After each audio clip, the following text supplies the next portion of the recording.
Hi friends, ఈ వీడియోలో ఎంతో రుచిగా ఉండే దొండకాయ పచ్చడి ఎలా చేసుకోవాలో చూద్దాం. ముందుగా ఒక ప్యాన్లో 1 టేబుల్ స్పూన్ ఆయిల్ వేసుకోవాలి. ఇందులో 1 టేబుల్ స్పూన్ శనగపప్పు, 1 టేబుల్ స్పూన్ మినపప్పు వేసుకోవాలి. వీటిని లో టు మీడియం హీట్లో ఉంచుకొని వేయించుకోవాలి.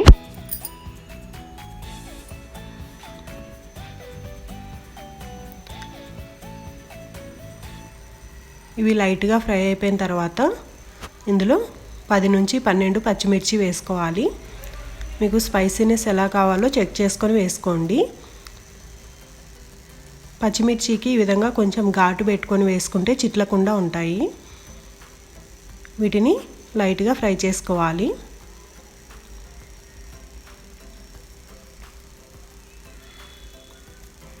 పచ్చిమిర్చి ఈ విధంగా ఫ్రై అయిపోయిన తర్వాత 1/2 టేబుల్ స్పూన్ చింతపండు వేసుకోవాలి.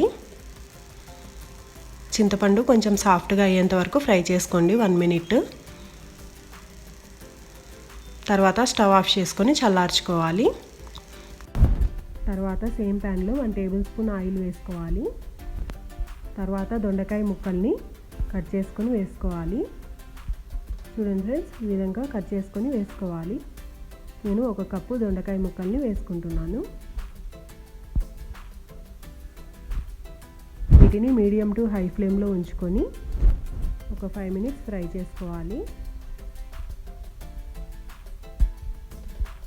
ఈ విధంగా ఫ్రై చేసుకోవడం వల్ల దొండకాయలు క్రిస్పీగా అవుతాయి, చట్నీ టేస్ట్ బాగుంటుంది. చూడండి ఫ్రెండ్స్, ఈ విధంగా క్రిస్పీగా అయిపోయిన తర్వాత ఇందులో 5-6 వెల్లుల్లి క్రష్ చేసుకొని వేసుకోవాలి.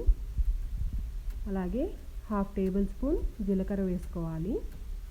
వీటిని లో ఫ్లేమ్లో 1 మినిట్ ఫ్రై చేసుకోవాలి.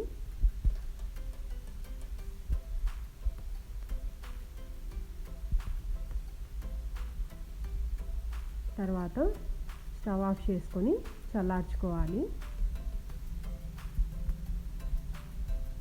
దొండకాయలు, పచ్చిమిర్చి అన్నీ చల్లారిపోయిన తర్వాత మిక్సీ జార్లో వేసుకోవాలి. పెద్ద మిక్సీ జార్లో వేసుకోండి ఫ్రెండ్స్, కొంచెం బరకగా గ్రైండ్ అవుతుంది. రోట్లో దంచుకున్నట్లు టేస్ట్ బాగుంటుంది. చిన్న మిక్సీ జార్లో వేస్తే మరీ మెత్తగా అయిపోతుంది, చట్నీ టేస్ట్ బాగోదు. వీటిని మొత్తం మిక్సీ జార్లో వేసుకోవాలి. తర్వాత రుచికి సరిపడా ఉప్పు వేసుకోవాలి. వాటర్ వేసుకోకుండా గ్రైండ్ చేసుకోవాలి. చూడండి ఫ్రెండ్స్, ఈ విధంగా గ్రైండ్ చేసుకుంటే మనకు రోట్లో రుబ్బుకున్నట్లు టేస్ట్ బాగుంటుంది. తర్వాత పోపు కోసం ఒక ప్యాన్ పెట్టుకొని 1/2 టేబుల్ స్పూన్ ఆయిల్ వేసుకోవాలి. ఇందులో కొద్దిగా ఆవాలు వేసుకోవాలి.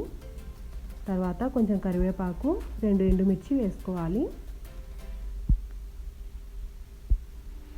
తర్వాత కొంచెం ఇంగువ వేసుకొని కరివేపాకు కొంచెం క్రిస్పీగా అయ్యేంత వరకు ఫ్రై చేసుకోవాలి. తర్వాత స్టవ్ ఆఫ్ చేసుకొని దీన్ని చట్నీలో యాడ్ చేసుకోవాలి.